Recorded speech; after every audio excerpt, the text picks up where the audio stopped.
A insulina, ela é produzida pelas células beta-pancreáticas, ou seja, ela é produzida no nosso pâncreas. Quando temos um excesso de glicose no sangue, aumenta inicialmente a liberação de insulina, depois o pâncreas produz mais insulina e a insulina tem a função, o papel de pegar a glicose que está no sangue e colocar a glicose para dentro das células. Quando, por alguns motivos, acontece uma dificuldade da insulina fazer o seu trabalho, ou seja, de colocar a glicose que está no sangue para dentro das células, nós chamamos isso de resistência à insulina. E essa é a base do diabetes mellitus tipo 2, essa é a base do pré-diabetes. Por isso que a resposta certa, se a gente pudesse educar a população e os profissionais de saúde de maneira correta, quando perguntasse o que é o diabetes mellitus tipo 2, a resposta devia ser essa. É uma resistência das células à ação da insulina. A glicose elevada, assim como a febre de uma infecção, é uma consequência, não é a causa. Mas aí vem uma pergunta que está na cabeça de todo mundo. E o que é que leva à resistência à insulina? O que é que deixa as células do nosso organismo resistente à ação da insulina? O primeiro motivo, e o mais importante de todos, é a obesidade. É o percentual de gordura elevado, é o sobrepeso, que cada dia é mais frequente. Então, a principal causa de aumento da resistência das nossas células à ação da insulina é o sobrepeso, é a obesidade, é a nossa composição corporal com maior percentual de gordura daquele que é recomendado. Olhe que eu estou falando de percentual de gordura, eu estou falando de composição corporal. Não estou falando apenas do peso da balança, mas da composição corporal, como é que está a composição de gordura. Então essa é a principal causa de resistência à insulina, mas nós temos outras.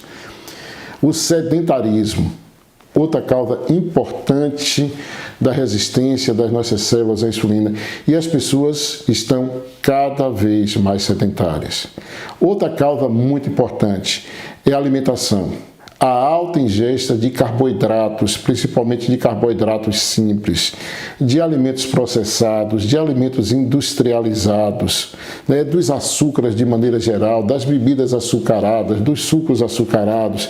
Então, essa é uma outra causa importante do aumento da resistência das nossas células à ação da insulina. A privação do sono, o não respeito ao ritmo circadiano, a exposição excessiva à luz artificial, o nível de estresse. Então, todos esses pontos que eu falei são pontos que aumentam a resistência das nossas células à ação da insulina. E você já deve estar pensando, então, se tem vários motivos, eu não posso imaginar que vou tratar um paciente diabético só com um remédio sem interferir nessas outras condições, né? Mas a resistência à insulina, então existe uma resistência das células à ação da insulina. O pâncreas entende isso como uma maior necessidade de insulina, então o pâncreas responde inicialmente aumentando a produção de insulina, já que aquela insulina que está sendo produzida não está sendo suficiente para colocar a glicose para dentro das células, o pâncreas aumenta a produção da insulina. Então, nós temos, nesses pacientes diabéticos tipo 2, inicialmente, ou no pré-diabetes, um excesso de insulina. Nós temos uma produção excessiva de insulina pelo pâncreas e nós temos uma hiperinsulinemia. A insulina, por sua vez, elevada, ela traz danos para o nosso organismo.